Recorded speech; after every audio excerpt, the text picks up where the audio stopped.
Getzlaf gets it ahead to Perry. He's in all the way. Tries to go back and does to the forehand and scores.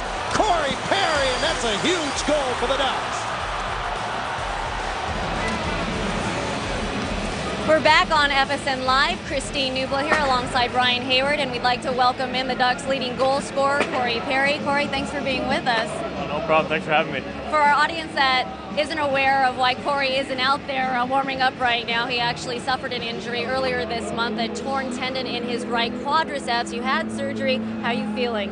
It's getting better day by day, but I mean, it's still pretty sore, still pretty tight, and just take it one day at a time, and hopefully it gets better soon. You know, I was interested when you were telling me about the injury. You were saying that there's actually, from the moment that this injury happened, and you had surgery that night in Colorado, correct? I did. Afterwards, they had you moving it pretty quickly, did they not? They did. I got back. I spent 2 nights in hospital, and then I came back and I started therapy the next Thursday. So it would have been a week.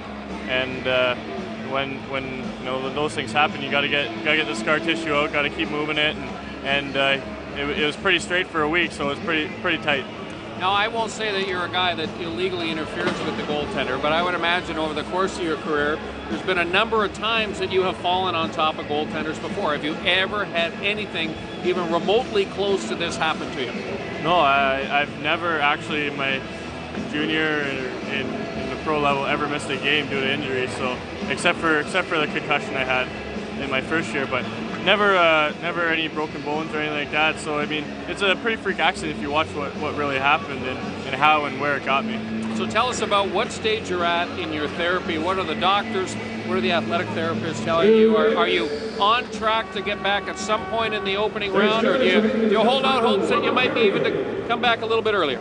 It's looking like maybe late first round. We're not sure yet. It all depends on how it keeps going, and if it stays at this rate, it's gonna it could be early, but you never know how things could change. So hopefully, I'm just trying to do a lot of therapy and just trying to stay in shape. So you probably can't do a lot of work on the leg, but Sean Skane, the strength and conditioning coach, was kind of licking his chops because he said, I'm going to get my hands on Corey Perry, and when I'm done with him, I'm going to add 5 or 10 pounds of good muscle to the upper body. How's that coming along? Well, he's been putting me through paces, that's for sure. But it's good. I mean, when you get a break, you get to heal up, and then you also get to work on your strength. So in that way, Sean did lick his chops, and he's ready, and he hasn't stopped. We had Teemu Selanne up here earlier this year, and he talked about how easy the game looks once you get a little bit higher up into the stands. And you've had an opportunity to sit up in the press box. Can you get anything out of watching the game from up top, or is it so different that you can't really bring anything back to when you do get back onto the ice? Well, it is different. I mean, everything looks so much slower from up top, and the play looks like it's developing a lot slower, and guys have more time.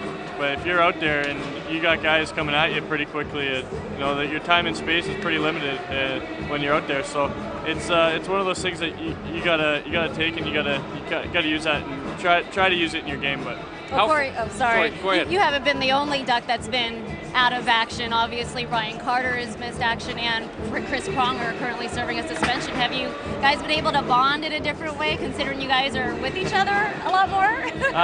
Karts and I have a little bit. It's when the team was away on the road for the week, we stayed back and we were doing therapy and working out. So we got together and watched the games, and Prong's in a different situation with the suspension. So he goes on the road, he skates, and he sees the guys every day, but it's kind of different for us.